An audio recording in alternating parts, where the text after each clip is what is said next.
Welcome back everybody to A Gift from the Maker. My name is Flea and today we're going to look at decoupaging, and again the point of this channel is to help you upcycle, beautify things that you may already have around in your home. So I thought I'd show you what I've done recently and encourage you to do the same. I have journals that all look exactly the same. These books, they're from Full Focus. They're little notebooks and I carry them with me. I have 3 to 5 with me at all times. And again, they all look the same. So what I did one day when I had some time was to make them look different. That was the goal. So I could at a glance know which one was which. And I can't just paint it. I have to do something different to it. So I wanted to show you the two that I've already done, show you the supplies, talk about the supplies that I've used, and then actually do a couple of these on camera. So this is the first one that I did. And what I did was I took a piece of recycled decoupage paper. This paper is the grunge meters, and I put that on the front and back. It was torn and it didn't fit. So I took the torn edge and I'm like, I need to do something with that. So I added some mica powder and some decoupage medium or polyacrylic, whatever I used, mixed that together, painted along here, and then I used some letter stamps to put the name. It says LFC. That's where this is my book for work, so I can keep my notes in here for work. So I then added IOD transfers, Iron Orchid Design transfers. These are from the Wild Blue Men, transfer set from Iron Orchid Design, aka IOD. And I really love how this turned out, front and back. So there's that one. And then the second one I did, same idea. I used one piece of paper, wrapped it around. It had a straight edge. So I thought rather than trying to hide that straight edge, I would highlight it. And so I drew a black line, and then I used copper mica powder with some polyacrylic, and then put what this is used for. This is for my business group. And I used, the papers in the background. I added some of the color from the mica powder because this reminded me of a coin. And then I used the flowers from the Wild Blue May to just add a little visual color. So there are those two. And I thought, well, I might as well show others how to do this. It'll give me an opportunity to showcase how to decoupage. And I want to give a shout out to Royce Hunt Bell of Roycycle Treasures, who has really helped me step up my game for decoupaging. I consider her a master at decoupaging, and I've learned a lot from her. I went to her retreat in April, learned a lot there about being creative and thinking outside of the box, and just letting go and just allowing creativity to take place. So I want to show you the methods that I use for decoupaging. And so, again, I don't want you to have to watch paint dry. So I've painted half of this book already, but I wanted to be able to show you what the book looks like initially. And so I'll go ahead and paint this side, dry it really quickly, and then set it aside. And I have another book that I've actually already painted both sides on. Oh, this is the front, both sides on. And we'll go ahead and start the decoupage on this one. So I want to show you what I'm going to be using on this booklet. I'm going to use part of the Queen Bee. This is all Recycled Treasures decoupage paper. Normally these are, I think they're 20. Oh, I can't remember how big the papers are. Oh dear. They're pretty big. So this is Queen Bee, and this is just a leftover piece of it. And I keep all of my scraps, and I keep partial sheets of these, and I use them. If you have decoupage paper, transfers, whatever you use, and you have pieces left over, those pieces can be used to make an entire project.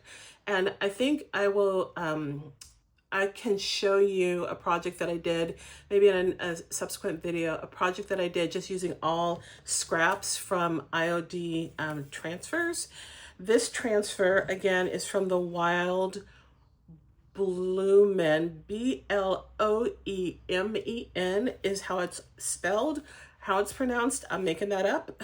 So it may not be correct, but that's how I pronounce it. So that's for one of the books. For the other book, I'm using a flower and butterflies from Wild Bloemen. And this is from Royce's numbered decollage paper, or decollage if you don't say it with the French accent. And it's, again, a partial piece of paper. I just mentioned I keep all of my partial sheets. This is what I do. I have these bags that I got on Amazon. They are called mesh zipper pouches. This is the 9 by 13 inch pouch. And I put all of my papers, let me set it over here. I put my papers in these plastic bags that I also get on Amazon. And I have my full sheets, but these are my partial sheets. I labeled my bags and I held them on my shelves so that I could keep organized, because it's not easy. I also put my transfers in these bags as well. So see, this is the Wild Bloemen, and it comes in a book like this. It fits nicely. This is the 8 by 12 sheet. This is a 9 by 13 pouch, so it fits really well. And any of the pieces that I have that I've cut out, I put, as I mentioned yesterday, in this is actually a Ziploc bag, so I can say this is a Ziploc bag, but bags that I get from IKEA, or someone gave me a whole box of these, so I use the Ziploc for this one. So enough about that. Let's get creating so you can learn how to do this as well. If you like to decoupage, if you think you like to decoupage, if you're interested in decoupage, you don't know what decoupaging is, this video is for you for sure. Decoupaging simply means gluing paper, and it's French, and it's a really fun and fast way to bring change to anything. I have decoupaged not just books, but I decoupaged furniture.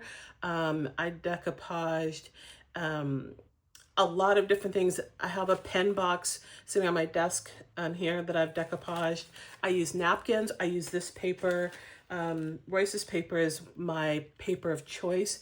I started by using napkins, and I will tell you the story of the ugly piece. My sister reminded me that I owed the story of that, so I will tell that story as we're decoupaging today. So let's get started.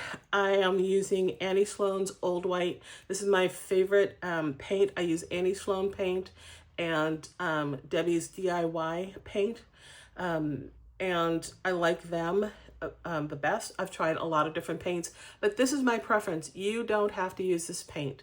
You can use acrylic paint. You can use whatever you have on hand.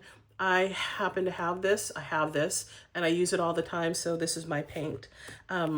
I'm going to start by painting the top of this. I'm going to shake it just a little.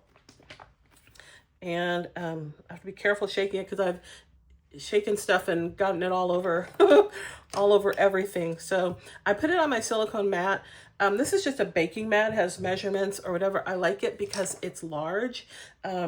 It's about 22 inches wide, and so it covers my work desk really well, and nothing so far that I've found sticks to silicone, so I can just wipe it off and keep going. I've tried brown paper on my desk, and I have to keep, updating that, removing it, and it's kind of makes it difficult because I have to clean off my desk or my workstation and start again, which is fine, but I just found that the silicone mat is really, really, really easy to use. what I'm doing right now is painting this front part with chalk paint. And you're gonna notice when I dry it that this cover is going to start to bow. And that's because I'm putting wet paint on dry paper. And so, you know, it's gonna cause a reaction, a natural reaction. But that's okay because I have been experimenting and I learned, so you can see it bowing, right? So let's go ahead and dry it. And I want to show you what I was able to discover as I was working on this. Let me move this. Let's go over here. So I discovered that if I hold this down while I'm drying it, it actually dries flat.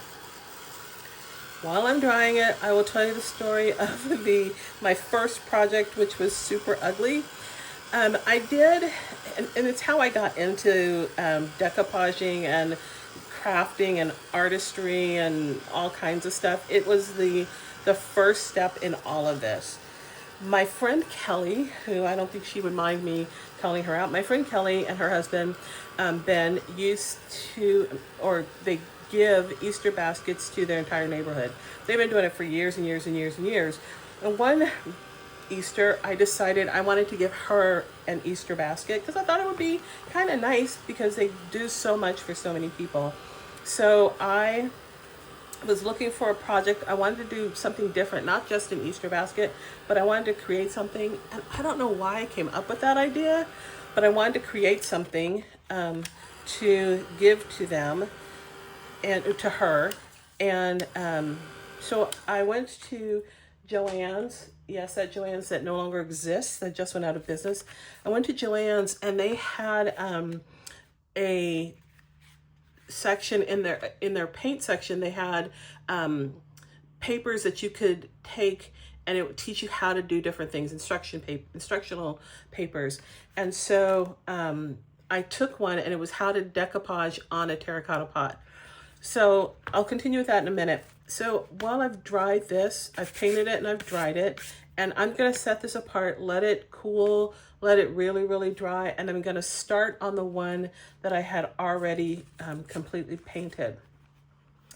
I'll continue the story in just a minute, but what is the next step for decoupage? Oh, I need to clean this. I have a wet, I think it's called a water wipe. It's like a baby wipe, but it doesn't have any smell and it doesn't have any chemicals, a lot of chemicals in it. So I prefer these. You can also just use water and a misting bottle. I happen to have one already out of the package. I don't like to use a lot of them, but I do use them over and over again. So I'm trying to reduce as much waste as possible. I just clean that up. I'm gonna let that dry really quickly. And then we can go hit it with the heat tool. Just so my paper doesn't get wet, my booklet doesn't get wet, my notebook doesn't get wet. Okay, so now what I'm gonna do is, you need a decoupage medium, meaning you need something to glue the paper down with. And I have a couple of samples here. I have Mod Podge, which for a lot of people, you may already have this in your stash. I have the matte Mod Podge and I use this to glue things down. I really like it. It's thick. And if you're going to use it for, there's an iron-on method, and I'll show that in a different video. For decoupaging, this is really, really good. I know a lot of people don't like Mod Podge because of its thickness, so people use things like polyacrylic or a different top coat, and they use that as their decoupage medium. I do prefer Mod Podge. I know it probably comes as a surprise to some of my friends that I prefer Mod Podge, but I do. So what I'm going to do, set that aside, get my decoupage medium, get my paper. I'm going to put my paper where I want it. And I don't want it to go to the edge. So I'm just gonna have it, if you can see, I'm gonna have it just go to right here under the words that are still, you can still see them. I'm gonna go ahead then and start decoupaging. The first thing I'm gonna do is I'm gonna use my misting bottle to mist my paper. And the reason why I do that is so I can stretch the fibers. The fibers are gonna stretch no matter what you do. So if you don't mist your paper and you lay down your decoupage medium, when you put your paper into the decoupage medium, the fibers of the paper then get wet and then they begin to stretch. And that's where you get a lot of wrinkles. So this method that I was taught by Royce, and she did learn it from someone else. She freely acknowledges that, but she is so good at this. This method just stretches the fibers first and really helps limit the amount of wrinkles that you get. So now I'm going to put down my decoupage medium, and I'm going to put down a lot of it, pretty much on the whole front cover. And the reason is it's a small space. Normally I wouldn't do the whole thing. I'm also going to cover, all of it, and it won't make a difference because I'm going to do something with that space anyway, and I should seal it. So I'm going to cover all of it with the Mod Podge. I'm going to lift up my book and I'm going to look to see if I have it in every spot. And I can see that there are non-glossy places that aren't wet with the Mod Podge. So I'm just going to go ahead and fill those, kind of being careful with the end. But this is for me, and it's not, I'm not trying to be, it's not going to be necessarily perfect. It'll be really good, but if I get glue on the end, it's fine. So now what I'm going to do, I should probably not do it this way. Let's do it this way. Let's do it right. I'm going to take my decoupage paper and I'm going to lay it down like this. I'm going to keep this end up, and then I have a piece of cling wrap, clear plastic wrap, and I'm going to use that to smooth my paper, and my paper is crooked.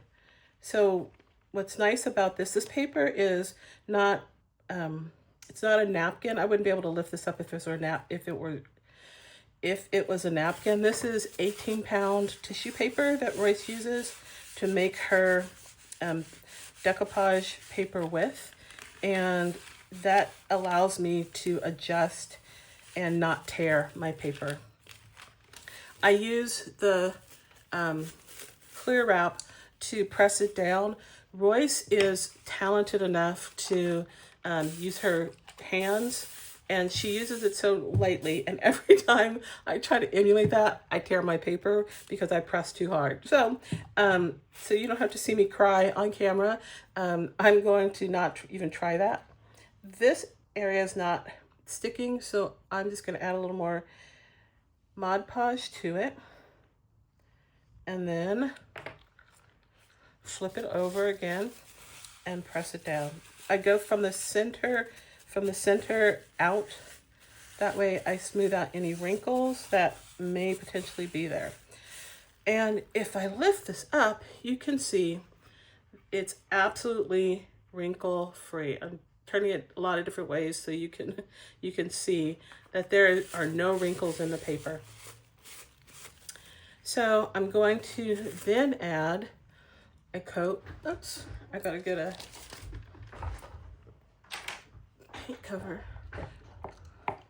paint can opener.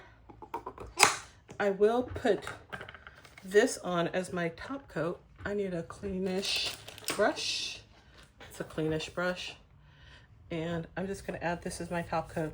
Mod Podge is really, it is thick. I like it as my undercoat, but I don't necessarily like it as my top coat unless I'm gonna do something that requires a thicker coat, maybe put another piece of paper on it. I like polyacrylic.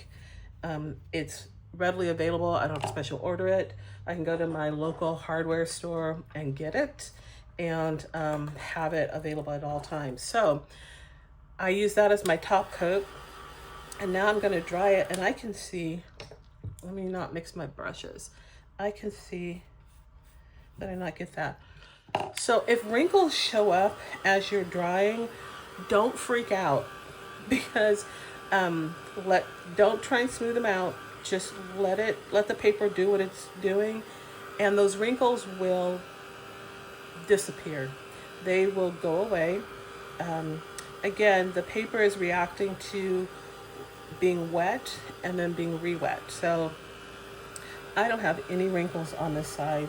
It is so lovely. It is so lovely.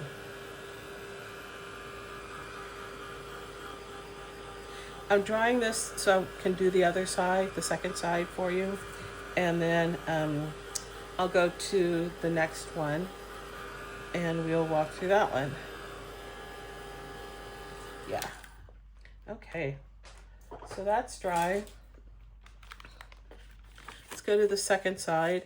And I'm going to turn this upside down because I'm right-handed and it's easier for me to work.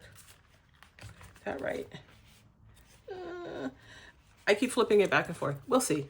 I work however it best works for me, but sometimes I start this way and then I flip it, and it just seems easier for me to work this way.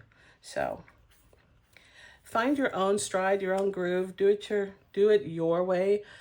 And as you practice, as you create, as you get into it more and more, you're going to find that you modify it so that it works for you. And that's creating. That's part of the creative process. Is you learn the steps and then you break the mold, I think as Royce says.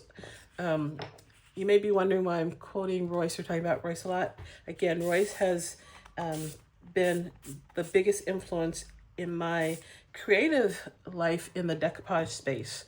And I consider her a very good friend, a mentor. Yeah, so, and her papers just are so amazing. So I want to definitely shout out and just let you guys know about her. If you're interested in purchasing her papers, you can go to her website, recycledtreasures.com, or you can find her on Facebook, and you can find someone local or close to you who may have the papers in. I just tore it. Okay, so let's see what I can do about that. No panicking needed. Let's just lay it down, and this is why I love her papers. Look, I laid it down and it's there. I need a little more. There's no editing on my videos, so you're gonna see the reality of, see it live, see how it happens. And then as things happen, what do you do about it? And this is one of the things that happens with decoupage paper. My fault, not Royce's paper's fault, my fault, because I was pulling the paper and talking. And so the paper is wet and you do have to be careful. Again, can you imagine me working with a napkin? I would have just decimated the napkin by now because of the way I handle paper. I'm not gentle. I just am not. I'm not a delicate user of stuff. So it is what it is. So now we're going to semi-dry this and set it aside to let it dry completely. But look how pretty that is. Other than that tear, which actually kind of looks like the rest of the paper because the paper is a bit vintage looking and grungy, which is one of Royce's favorite looks. Other than that, this is perfect. So I'm pressing down because it's bowed a little, and I want to stop that. I don't want to get my fingers. Pressing down. Yep, it's smoothing out, it's drying, and I'm gonna set that aside. let's do it one more time. And I want to show you something a little different with the paper. So on this booklet, the paint is now dry. I want to show you a raw edge or a deckled edge rather than a straight edge. So I've decided to use this section of the paper.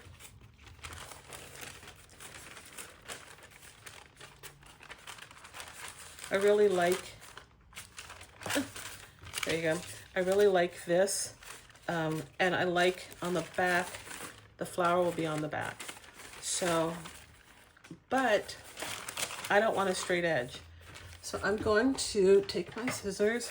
First, I'm going to cut off as much of this as I know I don't need. I won't need any of this. And I won't need this part.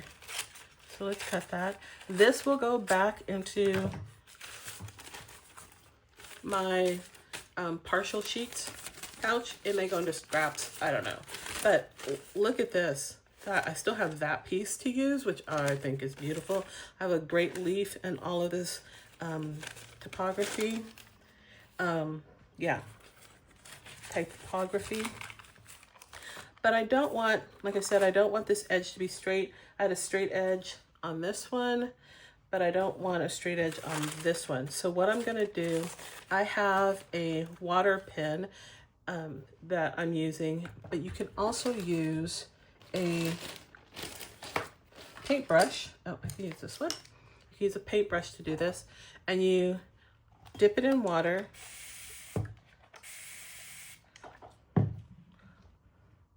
Use the paintbrush. You dip it in water, and you get the edge wet, and then you rip the edge. And because I want that ripped look, I'm just gonna do this. I want a very rough edge. I like that look. So now this will go on the front of this book.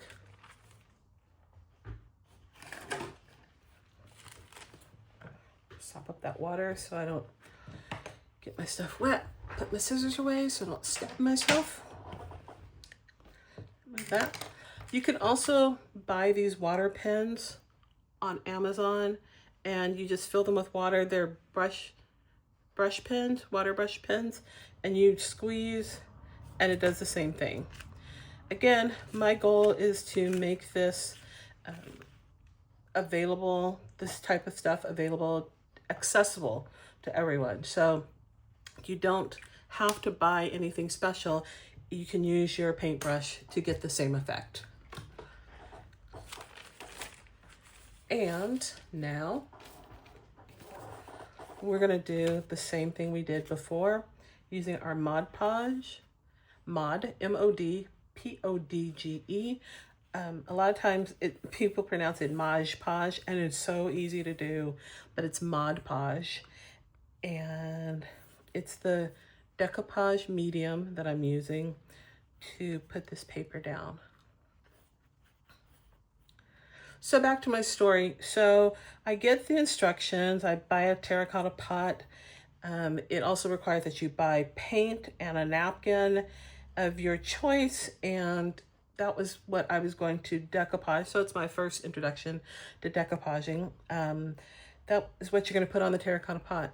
You paint the pot, and then you put the cutout from the napkin on it, because I didn't use a whole piece of napkin. I cut out the design. I think it was pears and I don't know, some winter fruit kind of stuff.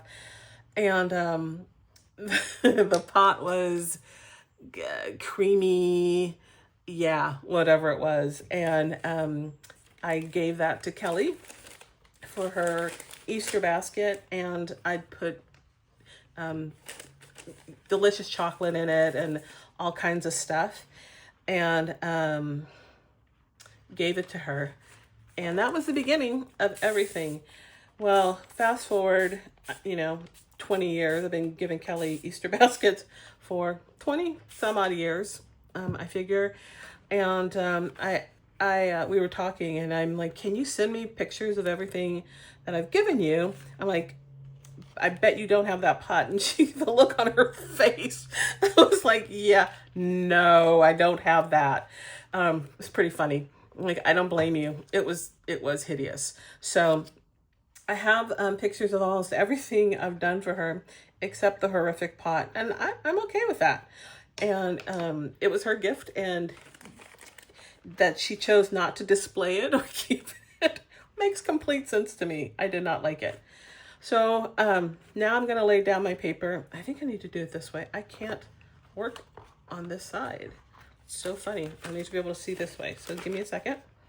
I'm laying my paper down. I'm trying to get it just underneath.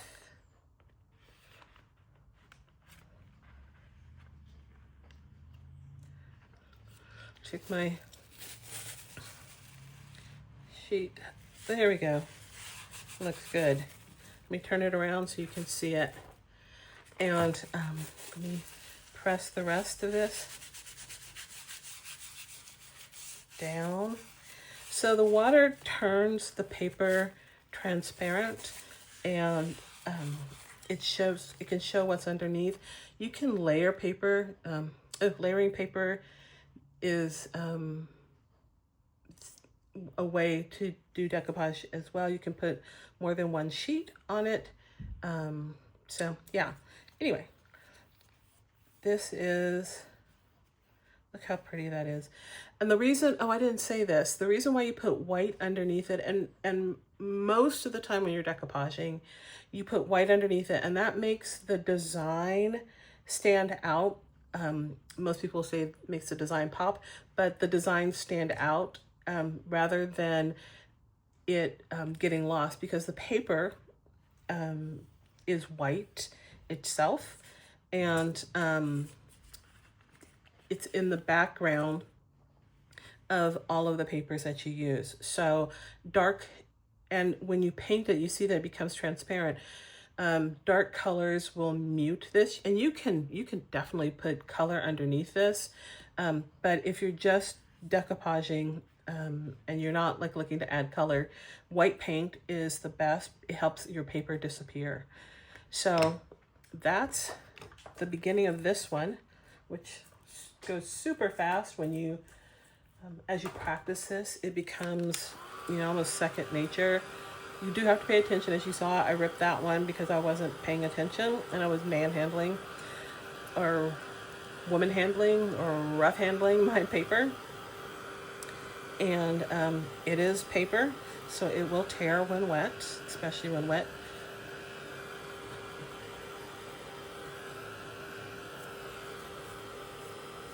Drying it off. I gotta remember to dry this because I did put Mod Podge on all of this as well.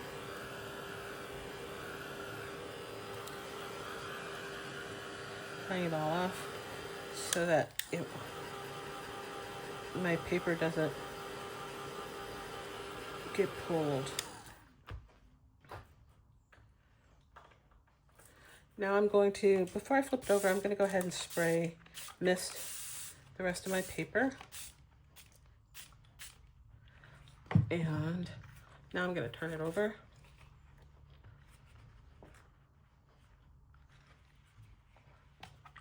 Mist that end and add my Mod Podge.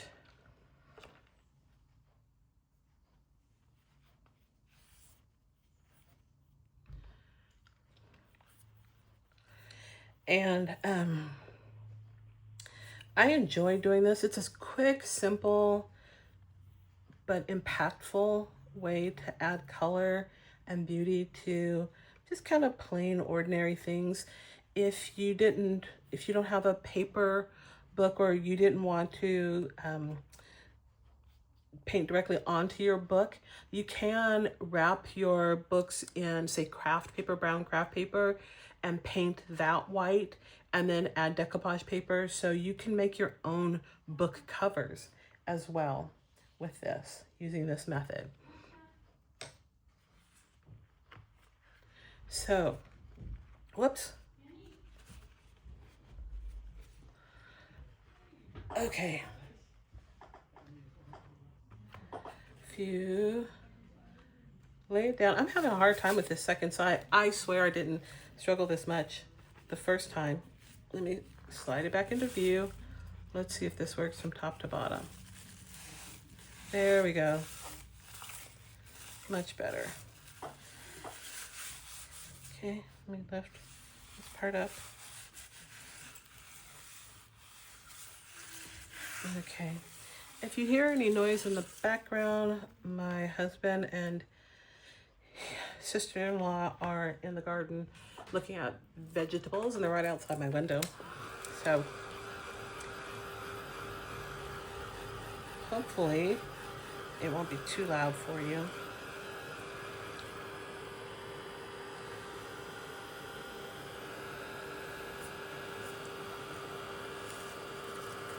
Oh, we'll deal with this. It didn't stick here. That's because I didn't put enough Mod Podge. If you notice, I did not check to see if I'd covered all of the areas, and I may not have pushed this down enough. So with the heat, I can add a little. Let me stop. Let me moisten my paper a little more and add another thing of Mod Podge right here. Yep. Okay. Royce would take her hand and lay it down with her lovely fingers and make it all smooth out. I'm gonna get my bag or wrap. See, I didn't do the corners. Look, this happens to me a lot. So not the expert. The corners, the edges are notorious for coming up. I'm going to show you what to do with the excess paper, how to deal with that. That's nice. Now I'm going to, that's good, come back and seal this. So once I seal it, once it dries, I seal it and I get rid of the excess paper. I could be done, but I want to add a little more to the front. So you don't have to take extra steps. You don't have to do anything more than this or more than getting rid of the excess paper. And you could just be done because they are pretty by themselves and the way right now. So let me again dry, and then we'll set this aside and we'll move on to the next step.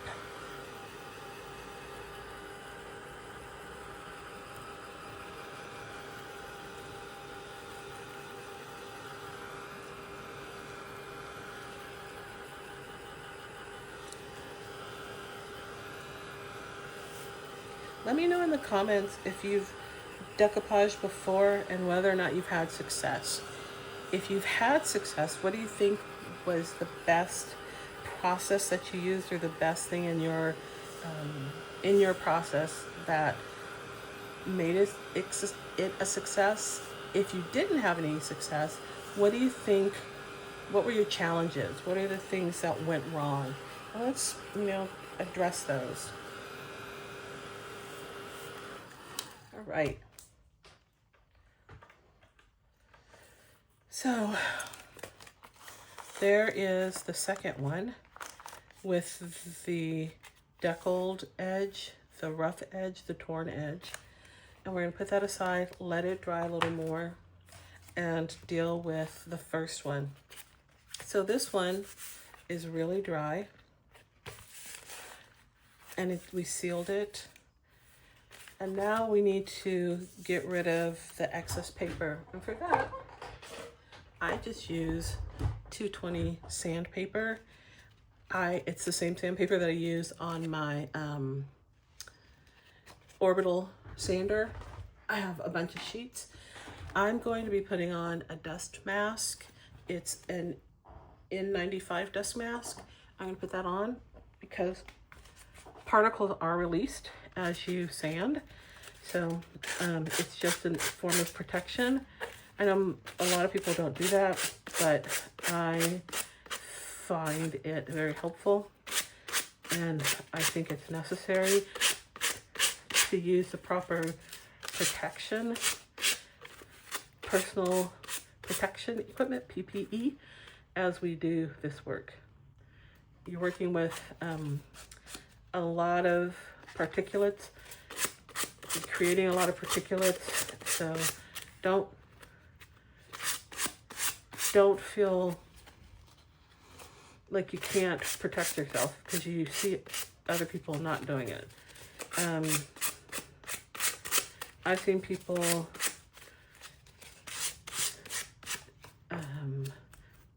what am I looking, stripping tables, and they have on these little gloves, no eye protection, and I'm like, I would not strip a table using caustic stripper without protection.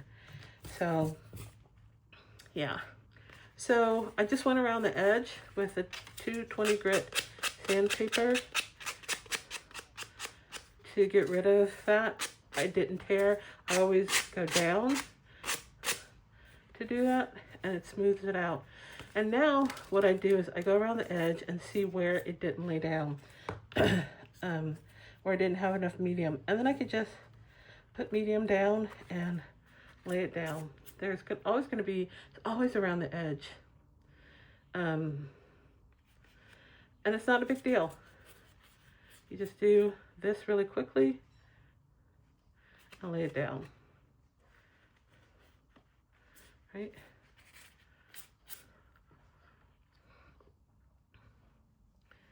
Lay it down.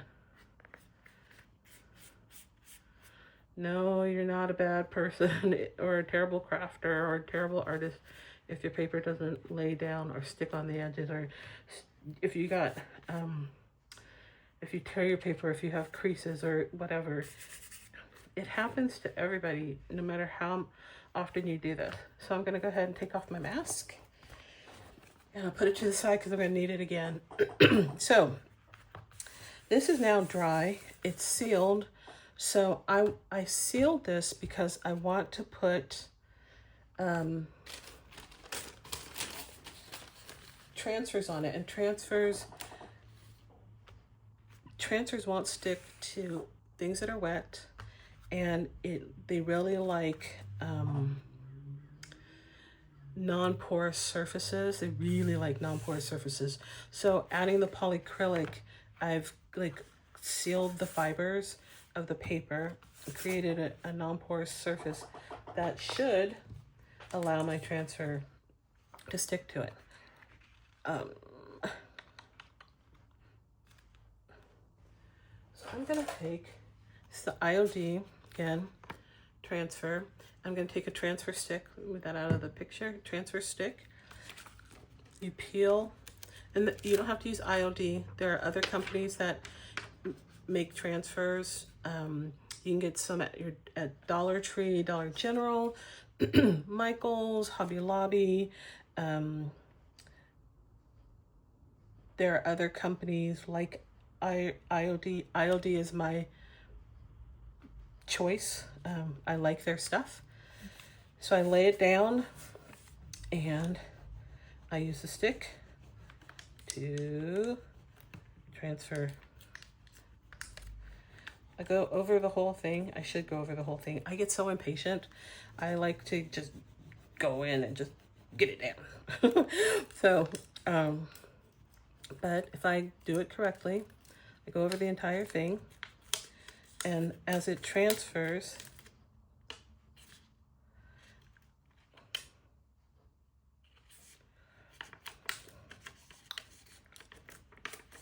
yep, sometimes you pull it up and a piece of transfer sticks. Let's see if you can see that. There's a piece of transfer that's stuck. I just lay it back down, give it another rub, and it lays down where it's supposed to be. I'm going through. As I come closer to the end, I'm going to turn this way so I can hold the paper while I do this, because if something up here doesn't stick and I've let go of the paper, oh, I can see this. Yeah, and I've let go of the paper, I have most of my paper down here where I can hold it. If I let go of the paper, it's hard to realign it. So I think that's it. And there you have it. My image has transferred on. Isn't that pretty? That rose is really, really pretty. I like that. I need to burnish or rub this just to make sure I have complete adhesion to it. You can rub with your fingers. Just be careful, because if it's like on the edge and it's not laid down, then you could rub it off. And then I want to add a butterfly. I love butterflies. They're my favorites. This might be too dark. Let me add, oh, this is the butterfly I was going to add. I'm going to add this butterfly. It's so pretty.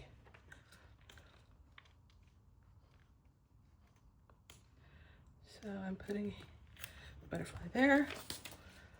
And you can see I'm actually laying a transfer on a transfer, and that's okay.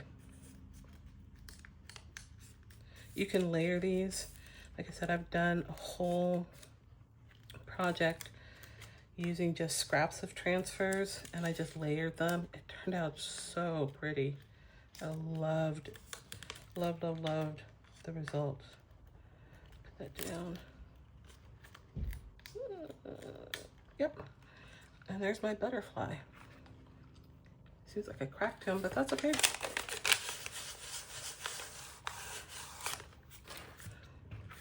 And there it is. Isn't that gorgeous? Okay, so let's set that one aside and do the same thing on this one. This one still feels a bit wet.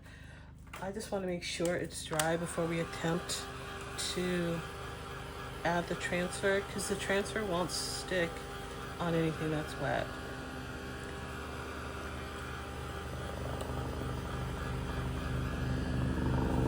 Ask me how I know. Oh, I have a helicopter flying over us. We live close to the hospital here, and so we get the helicopter, the rescue helicopters flying over us. And I know for some people it would drive them crazy. We also have a fire station close by, and I decided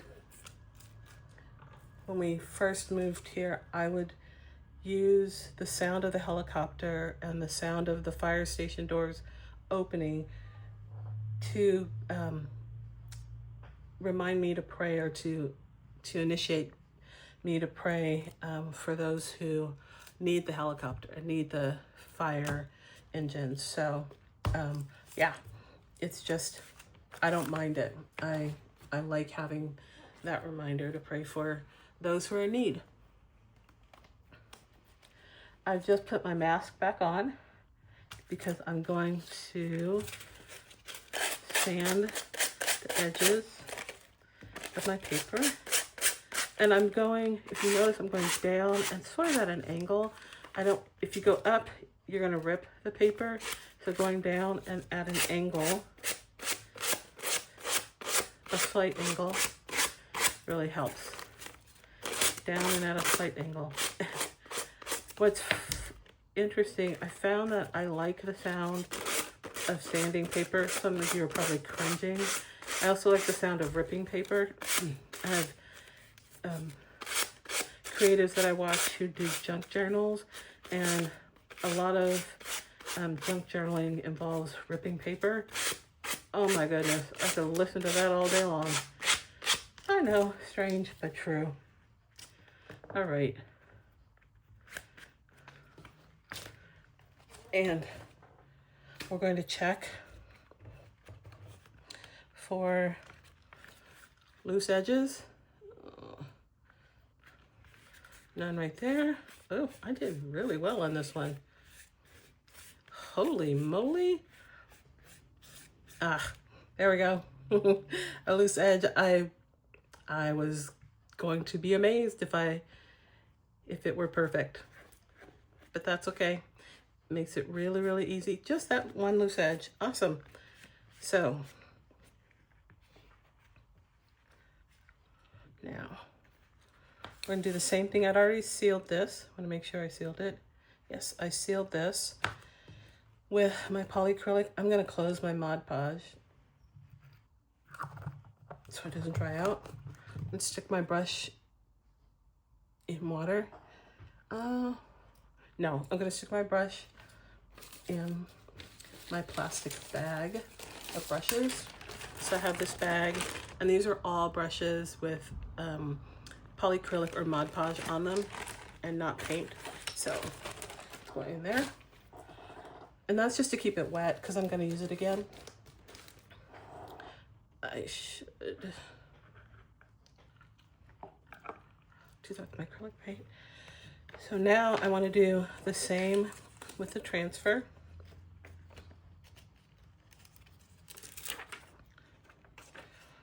On this one, I like the pink. Put this kind of low, and you're gonna see there are grid lines, so they really do help you line up. This helped me line up to the bottom, and I have one of the leaves. If you can see, one of the leaves here is this one here is off the book. That's okay. I like having stuff come off so that it looks kind of organic onto it. So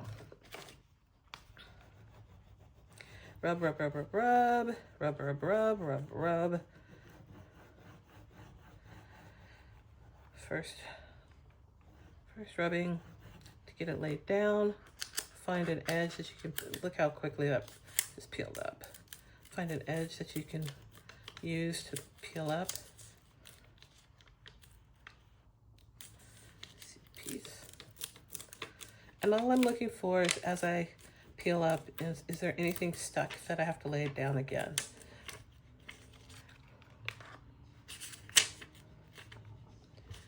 Get the outer edges done. Okay. What I do often, if I have something hanging off, I'll turn it over. I have a small X-Acto knife. I think I stole this out of Ken's, my husband's office, and I just I make a light cut on the back. I cut the image, and that way when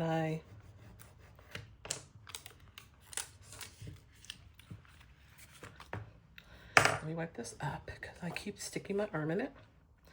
When I pull the transfer up, I don't pull anything else up because I've cut it. Oh, look at that. Isn't that pretty? And I'm gonna add a butterfly between the two.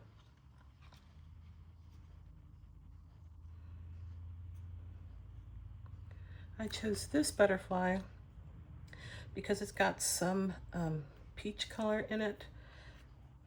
In the darker peachy colors, this color appears in the butterfly as well. So, and I chose the other butterfly for this book because red and blue are the opposite on the orange and blue, sorry, are the opposite on the color wheel, and orange comes from red. There's some yellow in here, green and yellow. So all of these colors have common colors, and it's just a really good contrast to this. And so the butterfly sticks out.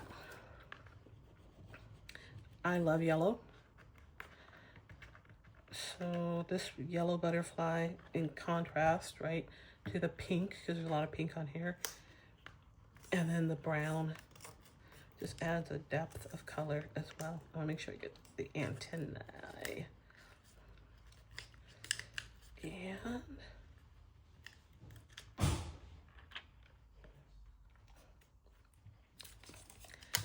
so burnish, burnish, burnish. burnish, burnish, burnish. And that's it. So these two, they can be done the way they are. I can add color to these. I can add a line, especially for this one, because it's straight edge, add a line like I did for this, then put the words, the name of the book, what it's being used for, and use a different mica powder, which I have. I will show you that in the next video because this video is already long and I don't want to keep you. But in my next video, I will do the mica, add a line here, and then put the words, and then maybe do one more book that doesn't look like this. So thank you for watching. I'm so glad you were here. Remember to like this video if you like it, and subscribe to my channel. If you want to be notified, go ahead and hit the notification, and I will see you on the next video. Thanks. Have a great day.